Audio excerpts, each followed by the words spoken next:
ምዕራፍ 1 ላይ የምታስታውሱ ከሆነ እኔ ዝም ብዬ ሳነበው በእውነት ነው የምነግራችሁ፣ በጣም አስደናቂ ነው። የእግዚአብሔር ሉዓላዊ ስልጣን በሰው ህይወት ላይ ሲመጣ የእግዚአብሔርን ዲዛይን ለማስፈጸም እግዚአብሔር ሰውን ምንም ሊያደርገው ይችላል። እና እግዚአብሔር ሉዓላዊ ነኝ ነው እዚህ መጽሐፍ ላይ እኔ ሉዓላዊ ነኝ ነው። ኢዮብ የሚባለውን ሰውዬ እግዚአብሔር ቅጥሩን አቋርጦ ገብቶ የፈለገውን አደረገ እግዚአብሔር። እና ሰውየው ግን በጣም አስደናቂ ነው። ወደ ቁስሉም ወደ ችግሩም ወደ ሰይጣኑም ሳይሆን ወደ እግዚአብሔር ነው ስቲክ የሚያደርገው። ነገሮችን በሙሉ ዲል የሚያደርጋቸው ከእግዚአብሔር ፖይንት ኦፍ ቪው ነው። ለእግዚአብሔር ወግኖ ነው የሚጨቃጨቀ።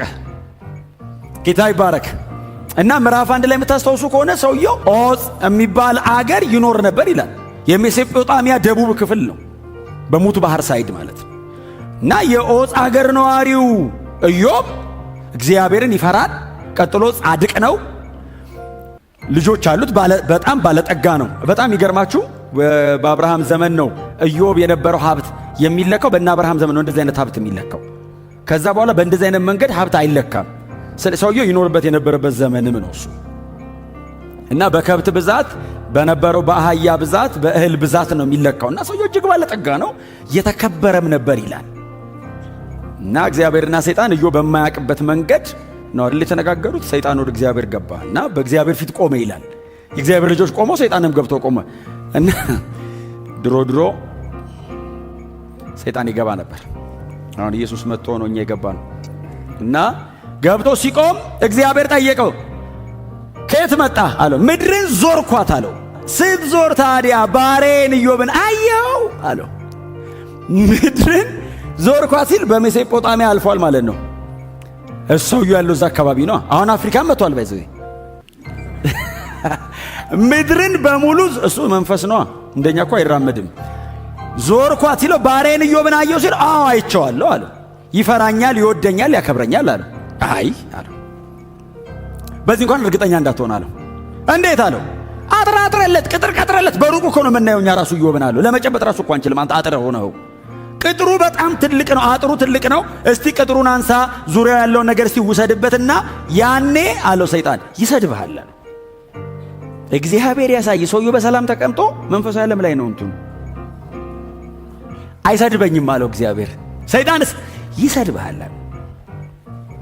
ሰይጣን ቴምት ሊያደርገው እግዚአብሔር ቴስት ሊያደርገው ማለት ነው። እና ሰይጣንን አይሰድበህ ሂድ አለው። ሂድ ሲለው ሰይጣን ሄደ ይልና እግዚአብሔር ቅጥሩን ሲያነሳለት ዳበሰው አይደል? ዙሪያውን ነካካው ይላል። ዙሪያውን ሲነካካው ሀብቱ ያለው ቤተሰቡ ያለው ነገር በሙሉ በአንድ ቀን እኮ ነው። እኔ እንደው አንዳንድ ነገር አሁን እኛ መጽሐፉ ላይ ቆመን ነው የምናወራው። ኢዮብስ እየኖረ ነው። እናንተ እስቲ ኢዮብ ጋር ግቡና እዩት። ሰውየው ቁጭ ብሎ በእግር ሰላም ቁጭ ባለበት አንድ ሰው እየሮጠ መጣ ይላል ከአንድ ቦታ። አቤት ሲለው መብረቅ ከሰማይ ወርዶ ከብቶቹን ምናምን በሙሉ ፈጀ እና የነበሩትንም ሰዎች በሙሉ ጨረሰ። እኔስ አለውና ለአንተ መልእክት ለማድረስ ብቻ አመለጥኩ አለው። 4 አመለጥኩ ነው ያሉት። እችን ለመናገር ነው የተረፈው አንድ ሰው ከአራቱም ጋር። ታዲያ ሲለው በሙሉ አለቁ ከብቶች አለው። አንዱ ደግሞ ከአንድ ቦታ ሮጦ መጣ። የምስራቅ አውሎ ንፋስ ተነስቶ መጣ። ልጆች በታላቅ ወንድማቸው ቤት እያሉ ተደግሶ ምናምን እንደዚህ እየበሉ እየጠጡ እያለ ቤቱን ከ4 አንግል መታው። ከዛ ውስጥ ያለው ሰው በሙሉ ከነ ልጆች በሙሉ ሞቱ። ከዛ ባሪያዎቻቸውን በሙሉ አልቋል። እኔ እችን ለመንገር አመለጥኳለሁ። መርዶ ለመንገር እኮ ሰይጣን ራሱ ያስተርፋል። አለቁ አመለጥኩ። አንዳንድ ሰው ነው የተረፈው ከየቦታው። ያም ሰው የተረፈው ለኢዮብ ለማድረስ ነው መልእክቱን። ከየአቅጣጫው መርዶ ሰማ። መጽሐፍ እንደዚህ ይላል፣ ልብሱን ቀደደ፣ በላዩ ላይ አመድ ነሰነሰ፣ ኢዮብ መሬት ተቀመጠ ይላል። ቁጭ አለና በጣም በተለምዶ አሁን ቸርች እንኳን እኔ ብዙ ሰምቼው አላውቅም። ድሮ ነበር የምሰማው። እግዚአብሔር ሰጣ። ይሄ እኮ ከኢዮብ እኮ ነው የተወሰደው። ባይዘው ይቃሉ እግዚአብሔር ሰጣ አለ፣ እግዚአብሔር ነሳ፣ የእግዚአብሔር ስም የተመሰገነ ይሁን አለ። ምን ማለት ነው? ራሱ ሰውየው ምንድን የገባው? እግዚአብሔር እንዴት ነው የሚያውቀው? ልጆችህ ሞቱ፣ እንትን ተወሰደ፣ ንብረት አለቀ። በአንዲት ቀን ያንን የሚያክል የተከበረ ሰው ብቻውን ቀረ። ብቻውን አስቀረው እግዚአብሔር። ቁጭ ያለበት ወንበር ብቻ ቀረው። ከዛ ሰይጣን ተመልሶ ሄደ። አየኸው አለው ኢዮብን። አዎ አየሁትኝ፣ ዙሪያውን በሙሉ መትቻለሁ፣ እንደዚህ ሆኗል፣ ግን አይ መች ነካኸው አለው። እንዴት ሲለው ይሄን ሁሉ ብትወስድበትም ሰውየው እኮ መች ነካኸው፣ ሰው እኮ ይሄንን ሁሉ ለህይወቱ ይከፍላል አለው። ሰይጣን እኮ ነው የሚለው ሲለው ሰውነቱን እስቲ በቁስል ምታው አለው። እና አቁሰለው ሲለው እግዚአብሔር እንደዚህ አለው፣ ከነፍሱ በቀር የወደድከውን አድርግበታል፣ ነፍሱ እንዳነካ አለው።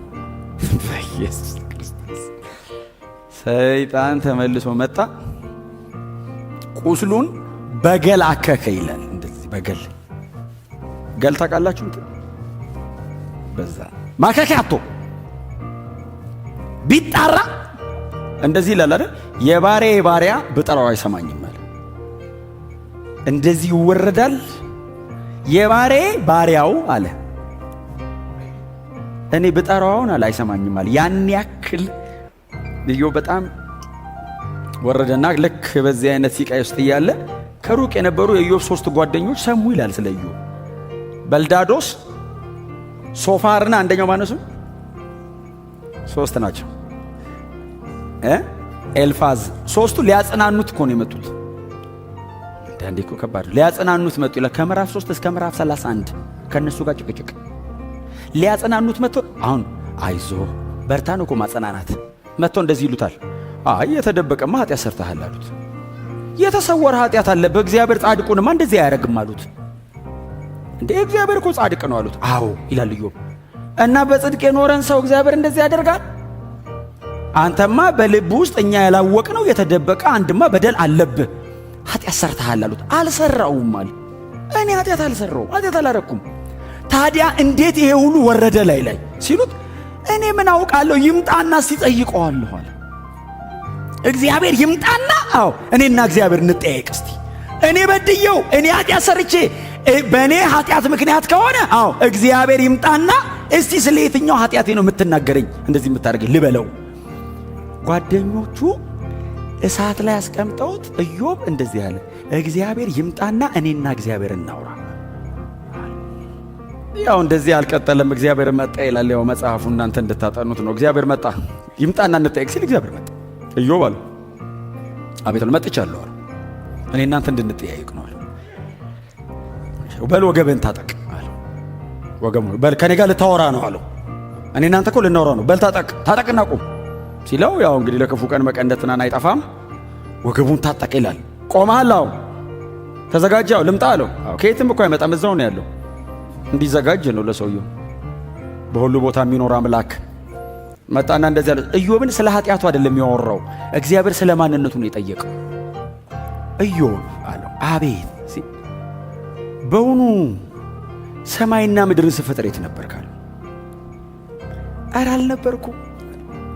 ይምጣ ልጠይቀው አለ ኢዮብ። እግዚአብሔር መጣና ጠየቀው። የት ነበርካል? ኧረ እኔ አልነበርኩም። ከዋክብትን በሰማያት ላይ ስዘረጋቸው ሳል ኧረ እዛም አልነበርኩም። እግዚአብሔር በቅርብ ጊዜ የሰራውን ነው እያወራ ያለው። የዘላለም አምላክ ነው። በቅርብ የሰራው ሰማይና ምድርን ነው። ሪሰንት እስቲ ምን ሰራው ሲል ሰማይና ምድርን ነው በቅርብ የሰራው። ከዋክብትን በስም እየጠራው ሳስገባና ሳስወጣ ሳለው ትጠራለህ እንዴ አለው። እኔ እኮ ኢዮብ የምትለኝ ይመስለኝ ኮከብ ትጠራለህ አለው።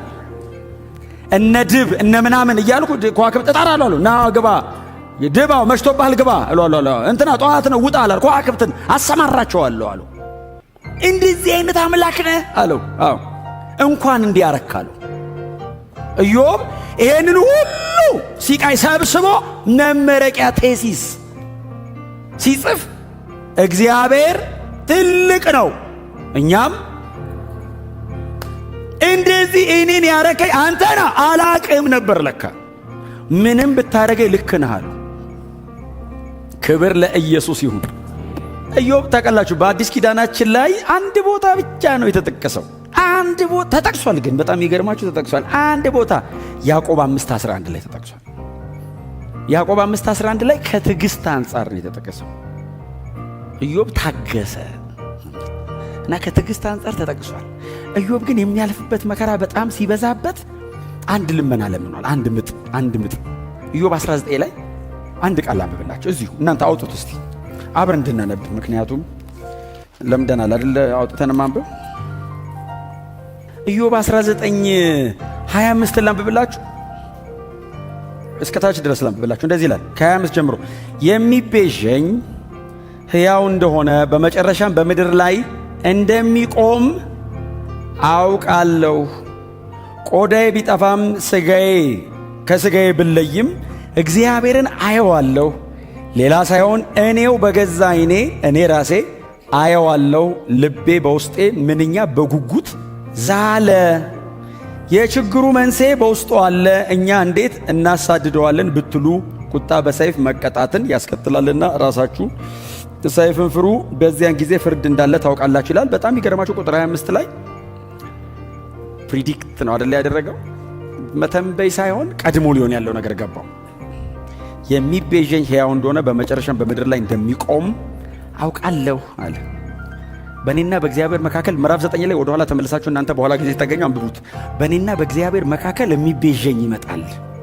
እኔ በእግዚአብሔር ፊት መቆም አልችልም ማለት እኔ አሁን በእግዚአብሔር ፊት እንደዚህ ፊት ለፊት እግዚአብሔርን አግኝቼ እንዲህና እንዲህ ያልለው አልችልም። አዎ የሚቤዠኝ ይመጣል አለ፣ በምድር ላይ ይቆማል አለ። በእኔና በእግዚአብሔር መካከል መሬት ላይ መጥቶ ይቆምልኛል አለ። እኔና እግዚአብሔር መሃል ገብቶ እንደዚህ እማልፍበትን ሲቃይ ነግሮልኝ ይቤዠኛል፣ ነፃ አውጪ ይመጣል አለና በምድር ላይ ይቆምልኛል። ይሄንን የሚነግረው እኮ ለነዛ ጓደኞቹ ነው። አሁን ኢዮብ ባለበት ሰዓት ላይ እንግዲህ አንድ ቀን እግዚአብሔር ነፃ ያወጣኛል ነው። ሆል ግን በመጽሐፍ ቅዱሳችን እኛ ጠቅላላ የመጽሐፍ ቅዱስ መጽሐፍት እጃችን ላይ ስላሉ ግልጽ ነገር ይገባናል። እግዚአብሔር ይሄንን ሰው በዚህ ውስጥ እያሳለፈ ስለምን እየተናገረ እንደሆነ እኛ በጣም በግልጽ ይገባናል። የሚቤዠን ይመጣል አለ ኢዮብ፣ ነፃ አውጪ ያው ይመጣልናል። ማናችንም በንጽህናችንም ይሁን በመከራችን በእግዚአብሔር ፊት መቆም አንችልም። እኔ ልቆም አልችልም ማለት በእግዚአብሔር ፊት ኃጢአተኛ አይደለሁም ማለት የማልፍበት ይሄ ሁሉ ሲቃይም ደግሞ የኃጢአቴ ውጤት አይደለም ማለት አልበደልኩም ማለት ምንም በንጽህና ቆሜ እግዚአብሔር በእኔ ሕይወት ላይ ይሄንን እያደረገ እንኳን ቢሆን በንጽህና ቆሜ ይሄን ሁሉ እየተቀበልኩ እንኳን ቢሆን ስለዚህ ጉዳይ በእግዚአብሔር ፊት ቆሜ ማስረዳት አልችልም። ንጹህ ነኝ አለ። አዎ የማልፍበት መንገድ ደግሞ የኃጢአቴ ውጤት አይደለም ማለት አዎ በድዬ አይደለም እግዚአብሔር የሚያሰቃየኝ። ግን የፈለገ ንጹህ ብሆን እግዚአብሔር በላይ ላይ ይሄን ሁሉ ቢያወርድብኝም በእግዚአብሔር ፊት ቆሜ ግን ስለዚህ ጉዳይ ማውራት ግን አልችልም። የሚቤዠኝ ይመጣል አለ። በእኔና በእግዚአብሔር መሃል የሚቆም አለ አለ። ኢዮብ ይሄንን ሲናገር ቅድም ነግሬያቸዋለሁ። እስራኤላዊ አይደለም፣ የአረቢያ ሰው ነው። የክህነት አገልግሎት ገብቶታል። ምክንያቱም ምዕራፍ 1 ላይ ስለ ራሱና ስለ ልጆቹ በደል በየቀኑ መስዋዕት ያቀርብ ነበር ይላል። ምናልባት ልጆቼ ከበደሉ እያለ መስዋዕት ያቀርባል። የክህነት አገልግሎት ያውቃል ኢዮብ። ስለዚህ አንድ ቀን ቤዛ ይመጣልኛል አለ እና በእኔና በእግዚአብሔር መሃል ይቆምልኛል አለ። ምዕራፍ 9 ላይ እንደውም የሚለው ምንድነው? በእኔና በዳኛው መሃል ይቆማል አለ። እግዚአብሔር ፈራጅ ነው አለ። አዎ እግዚአብሔር ሁሌ ልክ ነው አለ። አዎ እኔን ግን ነፃ ለማውጣት በመካከል ይገባልኛል። እግዚአብሔር አይሳሳትም። አዎ እኔ የማልፍበት መንገድ ባይገባኝም እግዚአብሔር ግን ልክ ነው። እኔ አልገባኝም አለ። ክርክሩ እኮ ረጅሙ ምዕራፍ እኮ ክርክር የሆነበት ምክንያት እኔ አልገባኝም አለ። እነሱስ ኃጢአተኛ ነን አይደለሁም አለ። እግዚአብሔር ጻድቅ ነው ይላል። አንተ የምትሄድበት መንገድ እኮ ልክ ስላልሆነ እኔ ኃጢአተኛ አይደለሁም፣ እግዚአብሔር ግን ጻድቅ ነው። ይሄ ነገር ግን ለምን እንደሆነ አልገባኝም። አንድ ቀን ግን ነፃ እንደምወጣ እርግጠኛ ነኝ።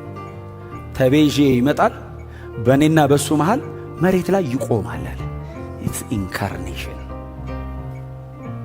በእኔና በእግዚአብሔር መካከል ቆሞ ስለ እኔ ማብራራት ማስረዳት የሚችል ምንም ንጹህ በሆን በእግዚአብሔር ፊት መቆም አልችልም አለ። እሱ ነው የሚቆመው በእኔና በእግዚአብሔር መሃል አለ። የፈለገ ንጹህ በሆን የእኔ ጽድቅ በእግዚአብሔር ፊት የመረገም ጨርቅ ነው አለ። የፈለገ ለእግዚአብሔር ወግኜ ብኖር የእግዚአብሔርን ጽድቅ ኮፓፓ ላረገው መመጠን አልችልም። በእግዚአብሔር ፊት ብቅ ብል ያጠፋኛል አለ እና በእኔና በእግዚአብሔር መሃል መሬት ላይ መጥቶ ቆሞ የሚቤዠኝ አንድ ቀን ይመጣል። እሱን ተስፋ አደርጋለሁ። ነፃ አውጫችን ኢየሱስ ነው። ቤዛችን ኢየሱስ ነው።